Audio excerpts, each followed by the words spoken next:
بسم اللہ الرحمن الرحیم۔ السلام علیکم everyone, my name is Hadiqa Saleem and welcome back to my channel. انشاءاللہ آج ہم حد الحرف یعنی حرف کی تعریف کو پڑھیں گے، اور اللہ تعالیٰ سے دعا ہے کہ اللہ تعالیٰ اس پڑھنے پڑھانے کو اپنی بارگاہ الہی میں قبول و منظور فرمائے۔ بسم اللہ الرحمن الرحیم۔ دیکھیے، وحد الحرفی یعنی حرف کی تعریف، کلمتن ایسا کلمہ لا تدل علی معنی جو دلالت نہیں کرتا اپنے معنی پر، فی نفسہا بذات خود اپنے معنی پر دلالت نہیں کرتا حرف، بل تدل علی معنی پس بلکہ دلالت کرتا ہے اپنے معنی پر، فی غیرہا اپنے غیر کے ساتھ مل کر، من نحو من جیسے کہ من ہے، فإن معناها الابتداء پس اس من کا معنی ابتدا کا ہے، وہی اور یہ ٹھیک ہے، تدل علیہ الا بعد ذکر ما منہ ابتدا، تو یہ دلالت کرتا ہے اپنے معنی پر اس شے کے، اس لفظ کے ذکر کرنے کے بعد جو اس کے بعد مذکور ہو۔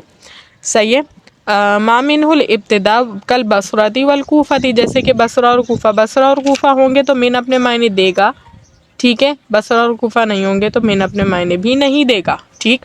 مثلاً تقول سرت من البصرۃ الی الکوفۃ جیسے کہ آپ کہیں سرت من البصرۃ الی الکوفہ، میں نے سیر کی بصرہ سے کوفہ تک۔ اب تشریح دیکھیے اس کی کیا ہے، فعل کی تعریف اور علامات سے فارغ ہو کر اب مصنف حرف کی تعریف اور علامات بیان فرماتے ہیں۔ حاصل تعریف کا یہ ہے کہ حرف وہ کلمہ ہے جو اپنے معنی خاص پر خود دلالت نہ کرے بلکہ اس پر دلالت کرنے میں اور کلمہ ملانے کی ضرورت ہو۔ یعنی فعل کی تعریف سے فارغ ہو کر مصنف رحمۃ اللہ علیہ اب حرف کی تعریف فرما رہے ہیں کہ حرف وہ کلمہ ہے جو اپنے معنی پر بذات خود دلالت نہیں کرتا، اپنے معنی خود بخود نہیں بتاتا بلکہ اس کے ساتھ ایک کلمہ ملانا پڑتا ہے، ٹھیک ہے، اس کلمے کے ملانے کے بعد اس کے معنی سمجھ میں آتے ہیں۔ صحیح۔ اس کے بعد کہا گیا جب تک خاص جگہ کا ذکر نہ کریں جیسے البصرہ یا الکوفہ وغیرہ یا سرت من البصرۃ تو اس وقت تک معنی سمجھ آئے گا کہ سیر کی ابتدا بصرہ سے ہوئی۔ صحیح، یعنی جب بصرہ اور کوفہ لگائیں گے تو پھر اس کے معنی سمجھ میں آئیں گے، ادروائز صرف من یا الا سے اس کے معنی سمجھ میں نہیں آئیں گے، ٹھیک ہے۔